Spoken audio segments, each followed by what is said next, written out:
કહ્યું બ્રહ્મ સંબંધ કરણાત સર્વેશામ દેહ જીવયો સર્વદોષ નિવૃત્તિ.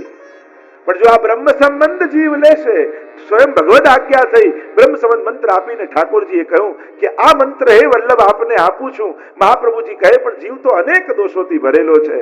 મહાપ્રભુજી કહે, ઠાકોરજી મહાપ્રભુજીને કહે કે આ બ્રહ્મ સંબંધ લેશે તો એના સર્વ દોષોમાંથી એ નિવૃત્ત થઈ જશે, એ વિશુદ્ધ થઈ જશે.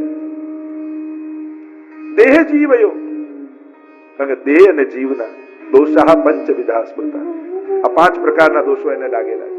દેહને 5 પ્રકારના દોષો અને જીવને પણ 5 પ્રકારના દોષો. એમ જોવા જાવ તો કુલ 10 પ્રકારના દોષો થયા.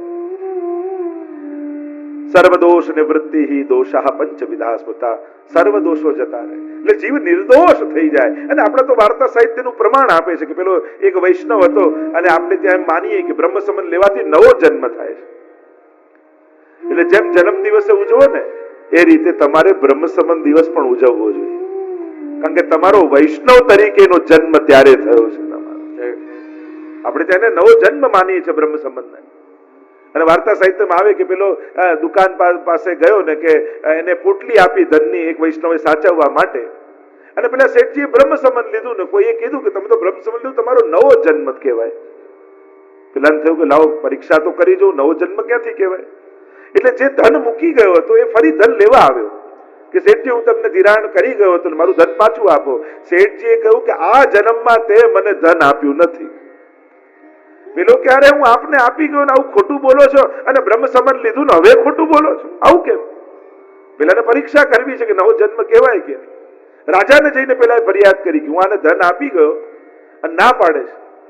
રાજાએ બોલાવ્યા ને કહ્યું કે આ અંગારા છે, જો આ જન્મમાં તમે ધન લીધું હોય તો હાથમાં અંગારા ઉપાડો અને કહી દો કે આ જન્મમાં તમે ધન નથી લીધું, અને જો સાચું બોલતા હશો તો અંગારા તમારું કાંઈ નહીં કરે, અને ખોટું બોલશે તો બળીને ખાખ થઈ જશે. હાથમાં અંગારા લઈને કહે કે આ જન્મમાં જો મેં ધન લીધું હોય તો મારો હાથ બળી જાય. અને અંગારા શીતલ ફૂલ બની ગયા. અને પેલાને ચક્કર ચડી ગયા કે અરે હું ધન આપીને આવ્યો અને આને અગ્નિ બાળતી નથી. અને જ્યારે રડતો રડતો પેલો વ્યક્તિ ઘરે ગયો ત્યારે શેઠજી ધનની પોટલી લઈ એના ઘરે આપીને આવ્યા કે આ તો હું પરીક્ષા કરતો હતો કે બ્રહ્મ સંબંધ લેવાથી નવો જન્મ થાય છે કે નહીં, કારણ કે તે પોટલી આપી એ બ્રહ્મ સંબંધ પહેલા આપી હતી, બ્રહ્મ સંબંધ પછી મારો નવો જન્મ થયો, એટલે ગત જન્મના કર્મો પણ મને બાધા કરતા નથી. એમ પ્રમાણ કરીને વાર્તા સાહિત્યમાં એનું પ્રમાણ આપ્યું. અનેકવિધ એવા તો પ્રમાણો વાર્તા સાહિત્યમાં મળે છે કે બ્રહ્મ સંબંધ કરવાથી પ્રભુ જીવનો ત્યાગ કરતા નથી, સર્વ દોષોમાંથી નિવૃત્ત થાય છે.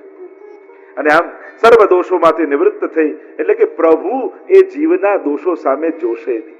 નિવૃત્ત થશે એટલે તમે પણ એમ પ્રશ્ન કરો કે જે આપ કહો છો તો ખરા, પણ બ્રહ્મ સંબંધ લીધું છતાં હજી ગુસ્સો તો ઓછો થતો જ નથી, હજી લોભ જતો જ નથી, ઈર્ષા જતી જ નથી, ક્રોધ આ બધું જતું જ નથી, તો કઈ રીતે નિવૃત્ત થયા? કે ભગવાનની કૃપાને આડે તમારો સ્વભાવ નહીં આવે.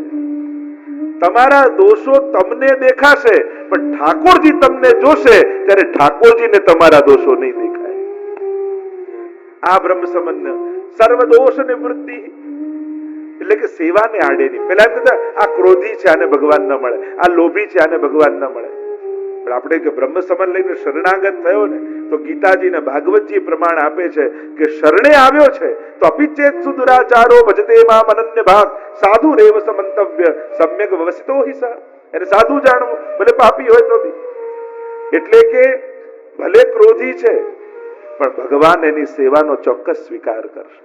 ભલે લોભી છે પણ ગુસાઈજી જો એને માનસી આપે તો ઠાકોરજી એનો હાથ પકડી લે. વાર્તા સાહિત્યમાં આવે છે ઠાકોરજી કૃપા કરતી સમયે એના દોષોનો વિચાર નહીં કરે, ઠાકોરજી સેવા લેતી સમયે એના દોષો સામે નહીં જોવે. તો ઘણી વાર આપણે કહીએ ને કે ભલે આટલી સેવા કરે પણ કેવો સ્વભાવ તો કેવો ક્રોધી છે, ભલે કીર્તન ગાય પણ બહુ લોભી છે. આપણે અને માણસનો સ્વભાવ જ હોય, દુર્ગુણોથી જલ્દી ઓળખી લે માણસ. આપણે જો એને એમ કહીએ કે પેલા ભાઈને ઓળખો, આ ભાઈને કયા પેલા ભાઈ, પણ એના થોડા વિકૃતિઓ સમજાવે. પેલા જે ટાલવાળા છે, બટકા છે ને આમ કાળો ચહેરો છે, ઓહો ઓળખી ગયો. એના કઈ દોષો બતાવો તરત માણસ યાદ આવી જાય, નામ કો તો યાદ ના આવે. માણસ માણસને વિકૃતિઓથી, એના દુર્ગુણોથી યાદ રાખે, સદગુણોથી યાદ નથી રાખે. આ માણસનો સ્વભાવ છે. તો આપણે એમ કહીએ કે ભલે સેવા કરે, લોક ક્રોધી છે, વિચારવાનું એ કે ભલે આટલો ક્રોધી છે પણ સેવા સરસ કરે છે, ભલે આવો લોભી છે પણ કીર્તન બહુ સારો ગાય છે. હંમેશા એના સદગુણો યાદ રાખીને એને ઓળખો. ઠાકોરજી દોષોની નિવૃત્તિ કરશે. તો આ રીતે અહીંયા બ્રહ્મ સંબંધ માટેની 11 ટીકાઓમાં 11 આચાર્યોએ બ્રહ્મ સંબંધને અનેક પ્રકારથી વ્યાખ્યાઓ કરી. સૌથી પહેલા ગોકુલનાથજી ટીકામાં આજ્ઞા કરે, બ્રહ્મ સંબંધ નામ એતન માર્ગી આચાર્ય દ્વારા ભગવન નિવેદનમ. સ્વમાર્ગી આચાર્ય દ્વારા ભગવાનને સર્વ સમર્પણ નિવેદન કરવું, એનું નામ બ્રહ્મ સંબંધ. રઘુનાથજી આજ્ઞા કરે બ્રહ્મ બૃહત એટલે બ્રહ્મ, અને બ્રહ્મ શબ્દથી બ્રહ્મ સંબંધ, અને અહીંયા બ્રહ્મ સંબંધ પુરુષોત્તમ નામથી ઓળખ, એને બ્રહ્મ કયા છે એની પણ ચર્ચા આવી. આગળ આચાર્યો ઘણા, એટલે બધા તો વિસ્તાર કદાચ બધી ટીકાઓનો નહીં કરી શકું, પણ ક્યાંક બ્રહ્મ સાથે સંબંધ બ્રહ્મ સંબંધમાં થાય છે, અને પછી સેવા કરતા કરતા પુરુષોત્તમ સાથે સંબંધ થાય છે.